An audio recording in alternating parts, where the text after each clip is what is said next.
জায়গাটা ছিল আর কি, এই জায়গাটা বুলেটটা ঠিক এদিক দিয়ে আসে, এসে বাবুর ঠিক একেবারে ডাইন চোখের এদিকে লাগে, লেগে এই পিছন সাইডটায় মানে এসে হয়ে ঠিকে যায়, বুলেটটা বের হয় না। সো আমার হাতের উপরেই গুলি খেয়ে কোনো মানে আওয়াজ করতে পারে নাই, ডাইরেক্ট এভাবে হাতের উপর পড়ে গেছে আমার হাতের উপরে। গ্রামের বাড়িতে আহাতকে চিরঘুমে রেখে ওই ঘরে ফিরেছেন বাবা আবুল হাসনাত শান্ত।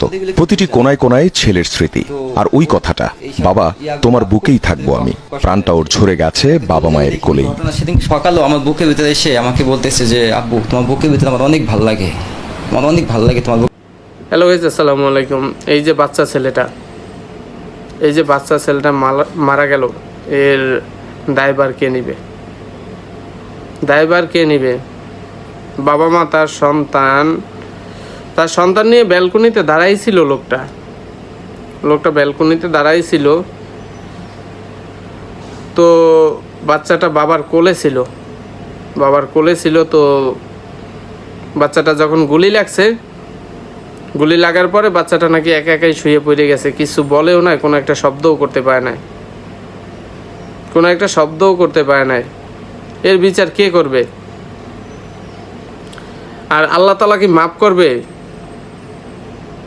যারই গুলি লাগুক, যারই গুলিতে এই সন্তান মারা যাক, আর বাবা মা কি কোনোদিন মাফ করবে আপনাদেরকে?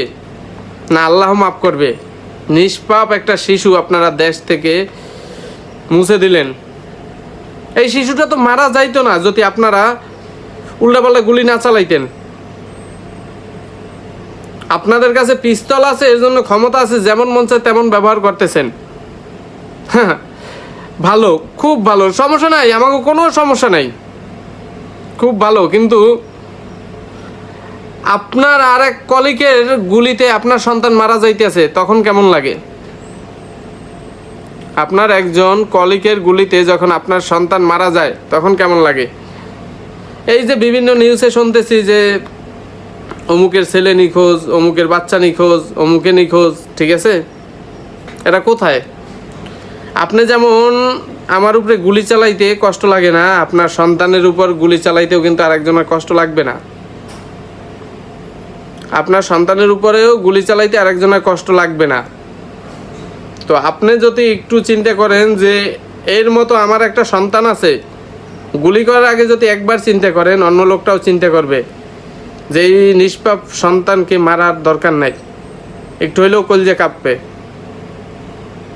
তো আপনি নিজেই মনে করেন যে অন্যের সন্তানকে কিছু মনে করেন না, আপনাকে মানুষ মনে করবে কিভাবে? আপনার সন্তানের রাস্তায় গুলি করে মারা উচিত। আর আমরা বাংলাদেশে যে টাকা ছাড়মু কিভাবে? টাকা ছাড়মু, ব্যাংকে গেলে টাকা নাই। এই খুনের খেলা তো বন্ধ হইতেছে না। এই যে বাংলাদেশে যে অমানসিক অত্যাচার চলতেছে, এর খেলা তো বন্ধ হইতেছে না।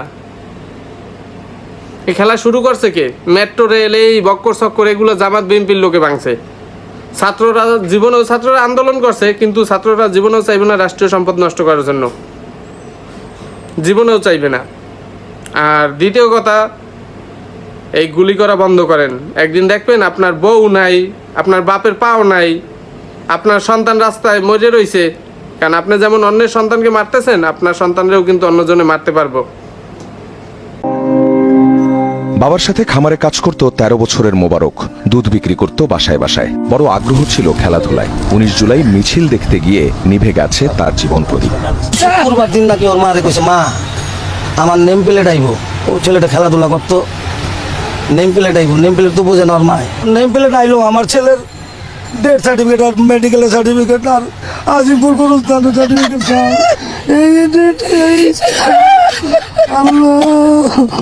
সার্টিফিকেট আইছে, আমার বড় নেম প্লেট আইছে। টিয়ার শেলের ধোঁয়া ঘরে আসছিল, তা ঠেকাতে জানালা বন্ধ করতে যায় 11 বছরের সামির। তখনই একটি গুলি এসে বিদ্ধ করে তাকে। ঘরেই মৃত্যুর কোলে ঢলে পড়ে 5ম শ্রেণী পড়ুয়া শিশুটি।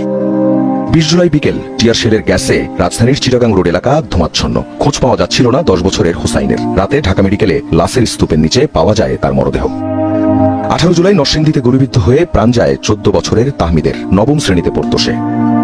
16 বছরের নাইমা উত্তরার বাসার বারান্দায় উদ্বিগ্ন মায়ের সাথে দাঁড়িয়ে দেখছিল কি হচ্ছে বাইরে। কিছু বুঝে ওঠার আগেই গুলি এসে লাগে তার গায়ে। সাথে সাথেই মৃত্যুর কোলে ঝুলে পড়ে 10ম শ্রেণীর ছাত্রী নাইমা। যাত্রাবাড়ি এলাকায় রাস্তায় পড়ে থাকা আহত একজনকে হাসপাতালে নিয়ে যাচ্ছিল 16 বছরের ইফাত। হুট করে গুলি লাগে বুকের বাঁ পাশে, চলে যায় ইফাতের প্রাণটাও। 20 জুলাই বিকেলে এমনিভাবে সাভার এলাকায় প্রাণ যায় 14 বছর বয়সী সাদ মাহমুদের। কৌতূহলবশত সড়কে নেমেছিল সে। ফুটবল খেলতে পছন্দ করতো, তখন আমি ওরে বলছি যে ভাই তুই কোথাও